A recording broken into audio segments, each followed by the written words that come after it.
Assalamualaikum dan selamat sejahtera. Saya Mazidah binti Musa daripada Politeknik Sultan Mizan Zainal Abidin, Dungun, Terengganu akan membentangkan kajian saya yang bertajuk Penggunaan Google Meet dalam proses pengajaran dan pembelajaran di Jabatan Teknologi Maklumat dan Komunikasi Politeknik Sultan Mizan Zainal Abidin. Ekstrak kajian. Pada tahun ini, kita dikejutkan dengan penyebaran wabak pandemik COVID-19 di seluruh dunia, termasuklah Malaysia, di mana ia memberi kesan yang mendalam terhadap semua sektor, termasuk sektor pendidikan. Ekoran langkah kerajaan mengumumkan PKP di seluruh Malaysia memaksa proses PDP dilaksanakan secara atas talian sama ada di sekolah atau IPT. Sehubungan dengan itu, sebahagian besar proses PDP di JTMK PSMZA turut dijalankan secara atas talian. Pelbagai platform digunakan dan salah satunya ialah Google Meet. Kajian ini dijalankan bertujuan untuk mengenal pasti tiga aspek, iaitu dari segi aspek kemudahan capaian, reka bentuk antara muka pengguna dan tahap mesra pengguna Google Meet dari perspektif pelajar. Responden kajian ini terdiri daripada 80 orang pelajar semester 3 dan 4 yang diajar oleh penyelidik. Hasil kajian menunjukkan bahawa responden bersetuju bahawa Google Meet mudah dicapai di samping mempunyai reka bentuk antara muka pengguna yang mudah dan menarik. Responden juga bersetuju Google Meet mempunyai tahap mesra pengguna yang bagus dan menyenangkan. Oleh itu, Google Meet merupakan satu platform proses PDP yang bagus untuk digunakan. Kata kunci bagi kajian ini ialah penggunaan Google Meet, proses dan pengajaran dan pembelajaran. Pengenalan bagi kajian ini. Pada Januari 2020, Pertubuhan Kesihatan Sedunia (WHO) telah mengisytiharkan situasi pandemik akibat penularan sejenis virus baru jenis corona yang dinamakan Coronavirus Disease 19 ataupun COVID-19, di mana ia telah menyerang seluruh dunia termasuk Malaysia. Ekoran peningkatan kes yang semakin tinggi, Kerajaan Malaysia telah mengisytiharkan Perintah Kawalan Pergerakan PKP di seluruh negara bermula 18 Mac 2020. Ekoran daripada arahan PKP membawa kepada penutupan sektor pendidikan di mana semua sekolah dan pusat pengajian tinggi ditutup bagi memutuskan rantaian penularan wabak yang berbahaya ini. Akibatnya, proses pengajaran dan pembelajaran PDP secara bersemuka yang telah diamalkan sejak dahulu terpaksa dihentikan dalam tempoh PKP. Hampir semua institusi pengajian tinggi, IPT, awam dan swasta telah melaksanakan PDP secara dalam talian sejak PKP. Ini termasuklah Politeknik Malaysia umumnya dan Politeknik Sultan Mizan Zainal Abidin PSMZA khususnya. Namun, perubahan ke arah PDP secara maya ini merupakan satu cabaran yang besar, bukan sahaja kepada para pelajar, malah turut memberi impak kepada kaedah pengajaran oleh para pensyarah. Terdapat beberapa platform PDP dalam talian yang menjadi pilihan warga pendidik seperti Google Classroom, Google Meet, YouTube, Zoom Cloud Meeting dan Microsoft Teams. Kajian ini meninjau penggunaan Google Meet dalam proses PDP di Jabatan Teknologi Maklumat dan Komunikasi JTMK Politeknik Sultan Mizan Zainal Abidin PSMZA. Penyataan masalah bagi kajian ini ialah ekoran daripada penularan wabak pandemik COVID-19, pelbagai sektor telah mengalami kesan sampingan. Sektor pendidikan juga tidak terkecuali, bermula daripada peringkat rendah sehinggalah IPT mengalami kesan langsung akibat penularan wabak tersebut. Di Malaysia, bermula Mac 2020, para pendidik sama ada di peringkat prasekolah sehingga ke IPT mula beralih kepada PDP dalam talian berbanding secara bersemuka di dalam bilik darjah atau dewan kuliah. Di PSMZA, PDP secara online telah dilaksanakan bermula pada sesi Jun 2020. Norma baharu dalam pengajaran dan pembelajaran dalam talian terus disesuaikan menerusi pelbagai platform seperti Google Classroom, Google Meet, Zoom, Microsoft Teams, Telegram, WhatsApp dan sebagainya supaya pelajar tidak ketinggalan dalam proses pembelajaran. Antara isu-isu yang timbul ialah pelajar sukar mencapai platform yang digunakan kerana tidak tahu cara untuk mendaftar akaun serta reka bentuk antarmuka pengguna yang tidak mesra pengguna. Oleh itu, kajian ini dijalankan bagi mengenal pasti aspek-aspek yang ada pada aplikasi Google Meet. Objektif kajian ada 3. Yang pertama ialah untuk mengenal pasti kemudahan capaian pelajar terhadap platform Google Meet. Yang kedua, untuk mengenal pasti reka bentuk antarmuka pengguna Google Meet. Dan yang ketiga, untuk mengenal pasti tahap mesra pengguna Google Meet. Kajian literatur. Yang pertama ialah definisi penggunaan. Menurut Kamus Pelajar Bahasa Malaysia edisi kedua 2015, penggunaan bermaksud perbuatan iaitu usaha, kegiatan dan sebagainya menggunakan sesuatu. Dalam kajian ini, penggunaan merujuk kepada perbuatan menggunakan Google Meet sebagai platform dalam usaha melaksanakan proses PDP secara atas talian. Yang kedua ialah Google Meet. Google Meet merupakan perkhidmatan video persidangan atau perjumpaan dalam talian yang dilancarkan oleh Google. Perkhidmatan Google Meet adalah gabungan dari Google Chat dan Google Hangout dengan pengembangan yang lebih dikhususkan pada pertemuan dalam talian.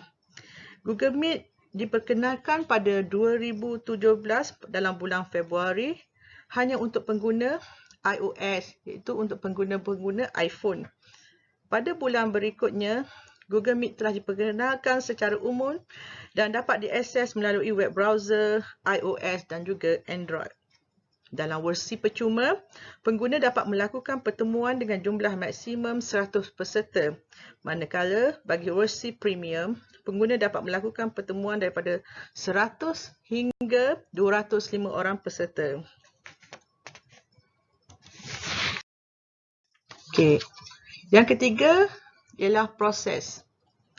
Menurut Kamus Pelajar Bahasa Malaysia edisi kedua 2015, proses bermaksud cara atau kaedah tertentu yang diikut untuk membuat sesuatu.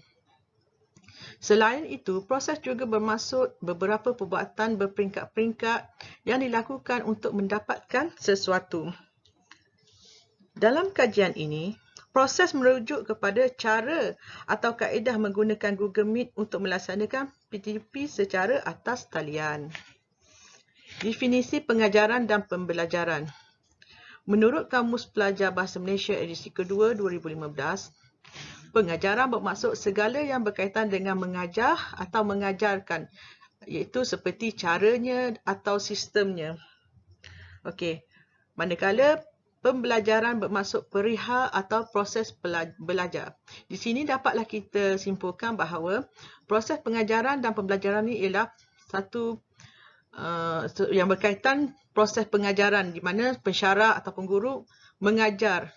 Manakala pembelajaran bermaksud proses perihal pelajar belajar daripada pengajaran guru-guru tersebut. Metodologi kajian. Instrumen bagi kajian ini ialah satu set soal sidik yang terdiri daripada 2 bahagian, iaitu bahagian 1 yang mengandungi maklumat demografi responden dan bahagian 2 ialah soal sidik di mana terdapat 3 bahagian yang diukur dengan menggunakan skala Likert. Okey. Bagi bahagian 1, ia mengandungi satu item yang berkaitan dengan maklumat jantina pelajar. Manakala bagi bahagian 2, dibahagikan kepada 3 bahagian, iaitu A, mengandungi 5 item yang berkaitan dengan kemudahan capaian pelajar terhadap platform Google Meet. Yang kedua, iaitu B, mengandungi 5 item yang berkaitan dengan reka bentuk antarmuka pengguna Google Meet, dan bahagian C, mengandungi 5 item yang berkaitan dengan tahap mesra pengguna Google Meet. Bagi soalan bahagian 2, kesemua item tersebut diukur dengan menggunakan skala Likert. Skala ini dibahagikan dengan 5 pemerkatan, iaitu skala 1, sangat tidak bersetuju, skala 2, tidak bersetuju, skala 3, tidak pasti, skala 4, bersetuju, dan skala 5, sangat bersetuju. Kajian rintis. Kajian rintis dijalankan bertujuan bagi menentukan ciri-ciri soalan yang perlu diubah suai atau dikekalkan menurut Muhammad Najib 1999. Melalui kajian rintis juga, kesahan dan kebolehpercayaan penyataan-penyataan dalam soal sidik yang digunakan boleh ditentukan. Menurut Frankel Jack, Art dan Norman E. Wallen 1996, kesahan pula didefinisikan sebagai ketetapan, appropriateness, kebenaran, truthfulness, bermakna, meaningfulness, dan kebolehgunaan, usefulness, instrumen yang membolehkan data-data diinferenkan. Kajian rintis telah dijalankan dengan mengedarkan borang soal sidik kepada 10 orang pelajar yang dipilih secara rawak. Nilai perkali kebolehpercayaan yang didapati bagi setiap item yang terdapat di dalam borang soal sidik adalah seperti yang ditunjukkan dalam jadual 1. Kebolehpercayaan instrumen yang bernilai 0.6 dan ke atas sering digunakan untuk menentukan tahap kebolehpercayaan sesuatu kajian. Muhammad Majid Content 2005. Oleh yang demikian, setiap item yang digunakan dalam soal sidik yang telah dikemukakan mempunyai tahap kebolehpercayaan yang tinggi berdasarkan hasil analisis yang dipaparkan dalam jadual ini. Di mana bagi aspek pertama iaitu kemudahan capaian pelajar terhadap platform Google Meet, nilai Alpha Chrombet ialah 0.869. Bagi aspek kedua iaitu reka bentuk antarmuka pengguna Google Meet, nilai Alpha Chrombetnya ialah 0.921, dan bagi aspek ketiga iaitu tahap mesra pengguna Google Meet, nilai Alpha Chrombet ialah 0.929. Jadi, kesemua item bagi dalam soal sidik ini dikekalkan. Okey, dapatan dan perbincangan. Hasil daripada dapatan, analisis data demografi, jantina yang terlibat ialah 50% lelaki dan 50% perempuan, di mana jumlah responden ialah seramai 80 orang. Okey. Jadi dia seimbang 50%.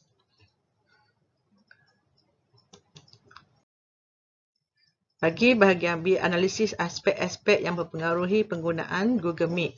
Perbincangan pada bahagian ini adalah berdasarkan analisis kajian bahagian 2, Seksyen A hingga C soal sidik, iaitu aspek-aspek yang mempengaruhi penggunaan Google Meet dalam proses PDP di JTMK PSMZA. Hasil dapatan dipersembahkan dalam bentuk skor min. Nilai ini kemudian dibandingkan dengan jadual penentuan aras atau tahap mengikut skor min seperti dalam jadual 3 yang berasaskan sumber daripada lender pada tahun 1997 bagi memudahkan penilaian dapatan. Di mana nilai skor min 1 hingga 2.33 adalah berada pada tahap rendah. Nilai skor min 2.34 hingga 3.66 adalah pada tahap sederhana. Dan skor min 3.67 hingga 5 adalah pada tahap tinggi.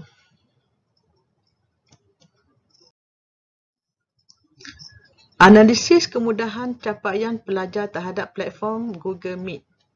Okey. Dalam jadual 4 menunjukkan hasil analisis purata skor min bagi kemudahan capaian pelajar terhadap platform Google Meet. Daripada analisis yang telah dijalankan, didapati semua item berada pada tahap tinggi kecuali item kedua iaitu Google Meet boleh dicapai secara percuma berada pada tahap sederhana. Purata skor min keseluruhan bagi aspek kemudahan capaian pelajar terhadap platform Google Meet ialah 3.27 iaitu pada tahap tinggi. Ini adalah jadual bagi purata skor min kemudahan capaian pelajar terhadap platform Google Meet.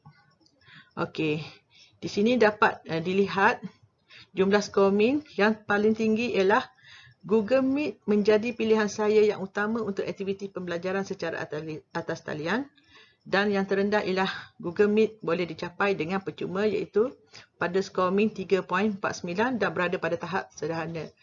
Namun secara keseluruhannya, purata skor ialah 3.94 dan berada pada tahap tinggi.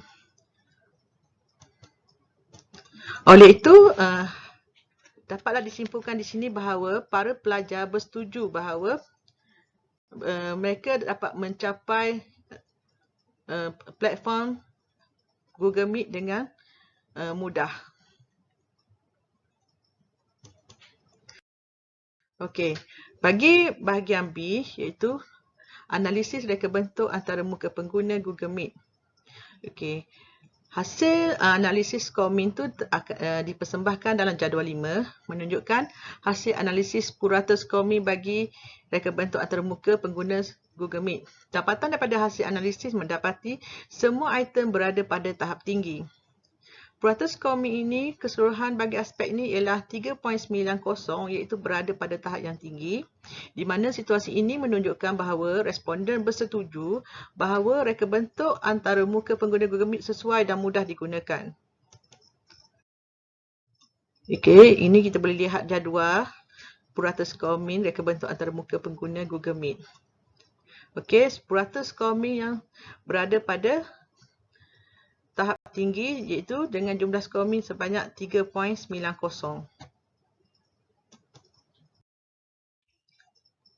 Okey, bagi bahagian C, analisis tahap mesra pengguna Google Meet dipersembahkan dalam jadual 6. Analisis yang dijalankan mendapati semua item berada pada tahap tinggi. Purata skor keseluruhan bagi aspek ini ialah 3.92 iaitu berada pada tahap yang tinggi. Di sini dapatlah disimpulkan bahawa responden bersetuju Google Meet mempunyai ciri-ciri mesra pengguna yang tinggi. Okey, di sini dapat dilihat purata skor bagi aspek ini ialah 3.92 iaitu pada tahap yang tinggi. Okey, kesimpulannya. Pelaksanaan PKP akibat penularan COVID-19 memberi anjakan transformasi yang besar kepada kaedah PDP sama ada di sekolah ataupun di IPT di negara kita. Pelbagai kaedah dan alternatif digunakan oleh para pendidik bagi melaksanakan PDP dengan lebih berkesan. Sejajar dengan itu, para pensyarah di JTMK PSMZA juga turut melaksanakan PDP secara atas talian dengan menggunakan pelbagai platform yang ada bagi memastikan pelajar dapat mengikuti proses PDP dengan mudah dan berkesan. Antara platform yang digunakan ialah Google Meet. Kajian ini dilakukan untuk mengenal pasti 3 aspek Google Meet iaitu dari segi aspek kemudahan capaian, reka bentuk antara muka pengguna dan tahap mesra pengguna Google Meet dari perspektif pelajar. Hasil kajian menunjukkan bahawa responden bersetuju bahawa Google Meet mudah dicapai di samping mempunyai reka bentuk antara muka pengguna yang mudah dan menarik. Responden juga bersetuju Google Meet mempunyai tahap mesra pengguna yang bagus dan menyenangkan. Oleh itu, penyelidik menyimpulkan bahawa platform Google Meet menjadi satu pilihan yang baik untuk proses PDP dalam talian. Ia boleh terus digunakan dalam proses PDP pada masa akan datang. Sekian, terima kasih.